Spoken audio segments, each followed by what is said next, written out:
ఓం నమో వెంకటేశాయ. మనం ఈ వీడియోలో శ్రీ వెంకటాచలం వెంకటేశ్వర స్వామి ఆయనకు ఆవిర్భావం, అక్కడ ఉన్నటువంటి పుష్కరిణి యొక్క మహిమ, అక్కడ ఉన్నటువంటి తీర్థాలు, ఆ స్వామిని మనం ఏ విధంగా సేవించుకోవాలి, ఏ విధంగా తరించాలి అన్న విషయాలన్నీ కూడా కొన్ని వీడియోల రూపంలో మనం తెలుసుకుందాం. ముందుగా ఈ వీడియోలో మనము అక్కడ శ్రీ వెంకటాచలం యొక్క చారిత్రక విశేషం ఏంటి, దానికి ఆ పేరు ఎందుకు వచ్చింది, అది ఎప్పటి నుంచి ప్రారంభమైంది అనే విషయాలు మనం పురాణం ఆధారంగా మనం తెలుసుకుందాం. పూర్వం 12 ఏళ్ల పాటు సత్రయాగాన్ని కొనసాగించారు ఋషులు. అక్కడ సూత మహర్షి శౌనకాది ఋషులకు అనేక భగవత్ సంబంధమైనటువంటి విషయాలు చెప్పారు. అప్పుడే అష్టాదశ పురాణాలు కూడా ఇతర ఋషులకు సూతుడు చెప్పడం జరిగింది. ఆ సందర్భంలో ఋషులందరూ కూడా సూత మహర్షిని ఈ విధంగా ప్రశ్నించారు. స్వామి, విష్ణువుకి 108 దివ్య క్షేత్రాలు ఉన్నాయి. అందులో 8 క్షేత్రాలు చాలా ప్రధానమైనది. అవి ఏమిటంటే శ్రీరంగము, శ్రీముష్టం, తోత్తాద్రి, సాలగ్రామం, నైషారణ్యం, బద్రికాశ్రమం, కాంచీపురం, వెంకటాచలం.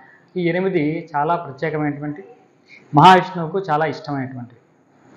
ఇందులో ఈ 8లో కూడా మహావిష్ణువుకి అత్యంత ప్రియమైనది ఏది అని ఋషులందరూ అడిగితే సూత మహర్షి ఈ విధంగా చెప్తున్నారు. నాయన, మీరు ఉత్తమమైనటువంటి ప్రశ్న వేశారు. మహావిష్ణువుకి అత్యంత ఇష్టమైనటువంటి క్షేత్రం ఏమిటి ఈ భూలోకంలో అంటే అది వెంకటాచలం. ఆ వెంకటాచలం ఎందుకు వచ్చింది, ఎలా వచ్చింది, దాని యొక్క విశేషాలన్నీ కూడా మీరు చెప్పండి అంటే మళ్ళీ సూత మహర్షి ఈ విధంగా చెప్తున్నారు. పూర్వం బ్రహ్మదేవుడు మహావిష్ణువు యొక్క కమలం నుంచి ఆవిర్భవించాడు. అందుకే విష్ణువుని పద్మనాభుడు అన్నారు. తదనంతరం ఏం జరిగింది అంటే ఒకానొక యుగంలో హిరణ్యాక్షుడు భూలోకాన్ని మొత్తం కూడా నీటితో ముంచేశాడు.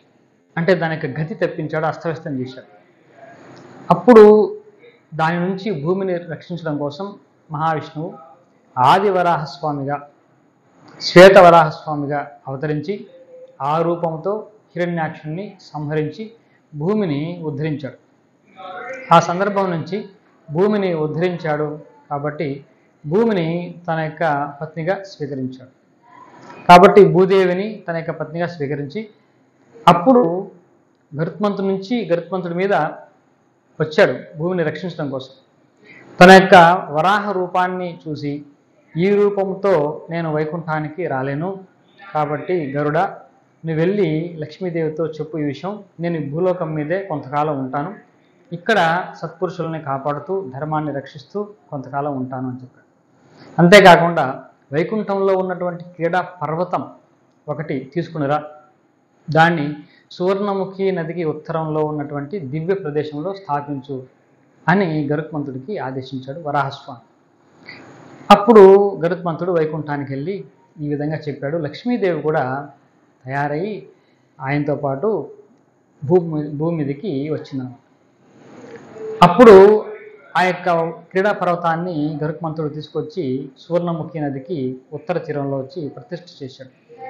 ఆ క్రీడా పర్వతం మీద లక్ష్మీదేవి కూడా వచ్చి ఉంది. అప్పుడు లక్ష్మీదేవి స్వామివారిని ప్రార్థించింది. స్వామి, నన్ను విడిచిపెట్టి మీరు ఎలా వచ్చారు, మిమ్మల్ని విడిచిపెట్టి ఒక క్షణం కూడా నేను ఉండలేను కదా అని బాధపడితే అప్పుడు చెప్పారు ఆయన, దేవి నువ్వు ఈ రూపాన్ని చూసి తట్టుకోలేవని నేను వైకుంఠానికి రాలేదు అని చెప్తే, స్వామి మీరు ఏ రూపంలో ఉన్నా ఎలా ఉన్నా మీతో ఉండడమే నాకు ఇష్టం అని చెప్తే అప్పుడు లక్ష్మీదేవిని భూదేవిని ఇద్దరిని స్వీకరించి అక్కడ శ్రీవారి పుష్కరిణికి పశ్చిమ భాగంలో ఉన్నటువంటి ఒక దివ్య క్షేత్రంలో ఆయన వెలిశారు. ఒక్కోసారి చాలా ఆనందకరమైనటువంటి స్వరూపంగా, కొంతమందికి భయంకరమైనటువంటి స్వరూపంతో అందరికీ దర్శనమిస్తూ అక్కడ విరాజమానమై ఉన్నాడు స్వామి. ఈ స్వామిని బ్రహ్మాది దేవతలు వచ్చి దర్శించుకొని స్తోత్రం చేసేవారు.